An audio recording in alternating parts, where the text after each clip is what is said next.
Hello movie lovers, स्वागत है आपका एक और नए वीडियो में। आज मैं दी मंकी किंग मूवी को एक्सप्लेन करने वाला हूँ। इस मूवी का टोटल 3 पार्ट्स है और मैं तीनों ही पार्ट्स को एक्सप्लेन करने वाला हूँ। तो अगर आप लोग चाहते हैं कि जब भी मैं नया पार्ट डालूं तभी आप लोगों को पता चल जाए तो आप लोग इस चैनल को सब्सक्राइब कर सकते हैं। तो चलिए वीडियो को शुरू किया जाए।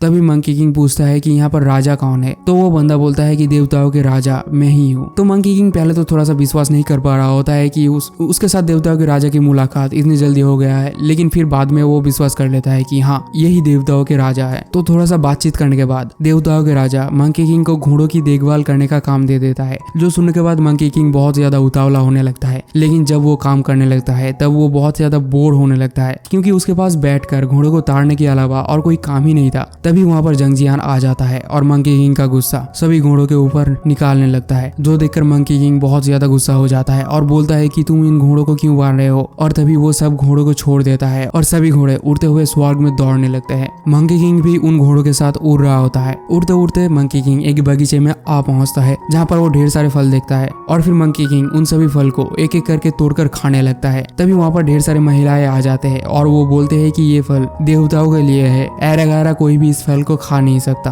लेकिन मंकी किंग तो ठहरा शरारती, वो यहाँ पर भी बहुत ज्यादा शरारत करने लगता है। दूसरी तरफ हम देखते हैं कि पहाड़ के अंदर राक्षसों की राजा की कुल्हाड़ी को ठीक करने के लिए आहुति दे रहा है और बहुत सारे राक्षस आकर उस लाभा में गिर जाता है। मतलब यही उन लोगों की आहुति है और उस आहुति की वजह से वो कुल्हाड़ी दोबारा से जुड़ जाता है और फाइनली दैत्यराज दोबारा से बहुत ज्यादा शक्तिशाली हो जाता है। इस तरफ हम देखते हैं कि मंकी किंग उठते हुए एक और बिल्डिंग के पास पहुंचता है, जहाँ पर उसके मुलाकात एक लड़की के साथ होता है। वो लड़की बोलती है कि मैं अमृत के लिए ऊर्जा इकट्ठा कर रही हूँ, जिसको इस्तेमाल करने के बाद देवता अमर हो जाते हैं और बहुत ज्यादा शक्तिशाली हो जाता है। ये सुनने के बाद मंकी किंग बहुत ज्यादा क्यूरियस हो उठता है और देखने के लिए जाता है कि आखिर ये अमृत दिखता कैसा है। लेकिन तभी वहाँ पर मंकी किंग का मास्टर आ जाता है और मंकी किंग को एक रस्सी की मदद से जकड़ लेता है। वहाँ पर जंगजियान भी आ जाता है और बोलता है कि ये मंकी किंग अमृत को चुराने की खुराक में था। लेकिन मंकी किंग बोलता है कि मैं अमृत को चुरा नहीं रहा था, बल्कि मैं देख रहा था कि आखिर ये अमृत दिखता कैसा है। लेकिन फिर भी कोई भी उसके बातों पर यकीन नहीं करता और सभी लोग उसके ऊपर टूट पड़ता है मारने के लिए और मंकी किंग को बहुत ज्यादा मारता है। तो मंकी किंग यहाँ पर बहुत ज्यादा गुस्से में वो अमृत वाली पॉट के अंदर कूद जाता है और उसके अंदर बहुत ज्यादा आग जल रही थी, जो मंकी किंग की रस्सी को जलाने लगता है और आखिरकार मंकी किंग छूट ही जाता है। तभी अचानक से वो पॉट टूट जाता है और उसके अंदर से मंकी किंग बाहर निकल आता है और वो जंगजियान को बहुत ही बुरी तरीके से मारने लगता है। अब मंकी किंग स्वर्ग से निकल के सीधा चला जाता है अपने दोस्तों के पास। अपने दोस्तों के पास जाने के बाद वो देखता है कि चारों तरफ सिर्फ लाश ही लाश बिछा हुआ है और सब कुछ जल के राख हो चुका है। तभी उसके पास दैत्यराज आ जाता है और वो बोलता है कि देवताओं के सैनिकों ने उसके साथ ये सब कुछ किया है और मंकी किंग ये सब कुछ विश्वास भी कर लेता है और वो सीधा चला जाता है स्वर्ग की तरफ, स्वर्ग को तबाह करने के लिए। लेकिन स्वर्ग की दक्षिणी द्वार पे 4 सैनिक तैनात थे, जो मंकी किंग को थोड़ा सा तो रोकते हैं लेकिन फिर कुछ नहीं कर पाते और सभी के सभी सैनिक यहाँ पर मारे जाते हैं और मंकी किंग दक्षिणी द्वार को बहुत ही आसानी से तोड़ के स्वर्ग के अंदर चला जाता है और स्वर्ग के अंदर तांडव शुरू कर देता है। स्वर्ग की पूरी सेना आकर मंकी किंग को रोकने लगता है, लेकिन कोई भी मंकी किंग को रोक नहीं पाता। इस तरफ स्वर्ग का द्वार टूटने के साथ साथ ही दैत्यराज अपनी कुल्हाड़ी लेकर निकल पड़ता है स्वर्ग की तरफ और वो भी स्वर्ग पर आ जाता है और स्वर्ग के ऊपर हमला कर देता है। इस तरफ मंकी किंग और देवताओं के राजा के बीच एक घमासान युद्ध शुरू हो जाता है। यहाँ पर देवताओं के राजा मंकी किंग को बहुत ज्यादा समझाने की कोशिश करता है कि ये सब कुछ देवताओं ने नहीं किया है, लेकिन मंकी किंग उसकी बातों पर विश्वास नहीं करता और वो देवताओं के राजा के साथ ही लड़ने लगता है। तभी वहाँ पर आ पहुंचता है दैत्यराज और वो आकर मंकी किंग की मास्टर को मार देता है, जो देखने के बाद मंकी किंग को ये पता चल जाता है कि उसके दोस्तों को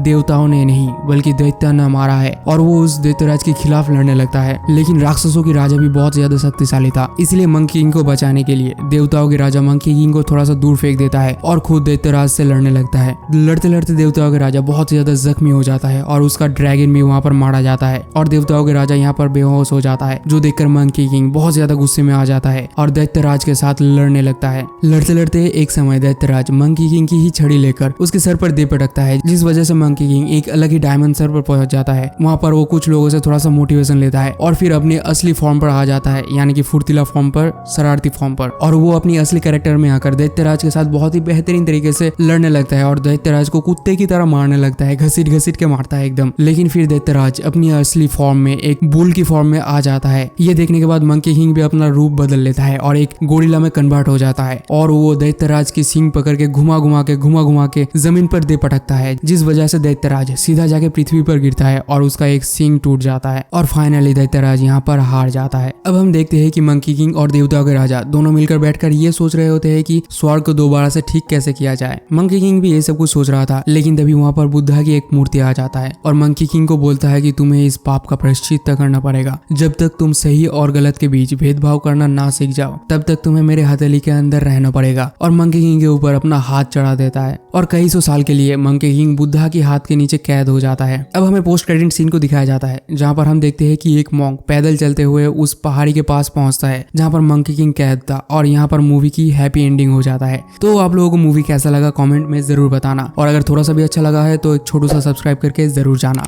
बाय बाय।